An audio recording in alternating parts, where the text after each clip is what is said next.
Deep in the heart of the African countryside, where the sun rises over vast farmlands and children run barefoot with laughter, there grows a humble root, cassava. It is the lifeline of many homes, feeding families for generations.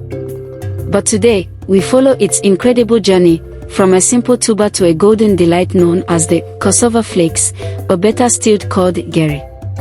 Our journey begins in the fields, where farmers carefully uproot mature cassava plants.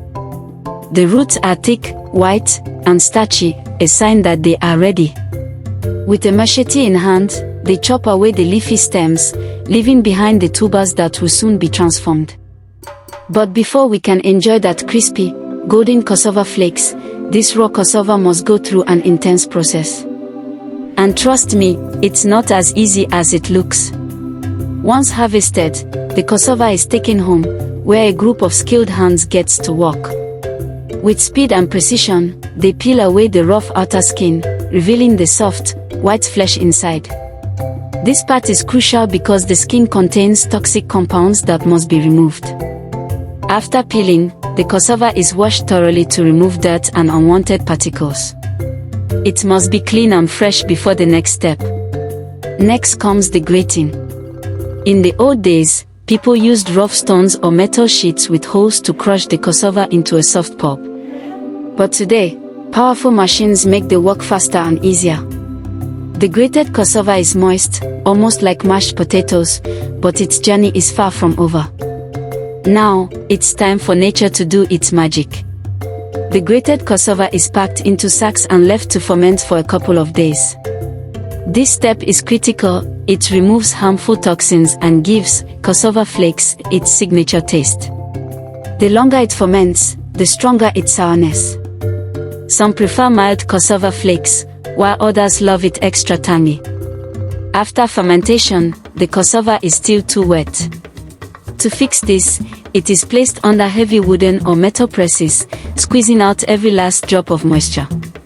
What remains is a dry, crumbly mass, almost ready for the final stage. Before roasting, the cassava is sieved through a fine mesh. This removes any lumps and makes sure that only soft, even grains move forward. It's a process that requires patience, but the reward is worth it. And now, the grand finale, the roasting. This is where the cassava finally turns into GARRI. In large black pans, over an open flame, the dry cassava is stirred and toasted until it turns golden yellow or white, depending on whether palm oil is added. The heat is intense, and the stirring never stops. If left for too long, it burns. If not stirred well, it clumps. Only an expert knows how to get it just right.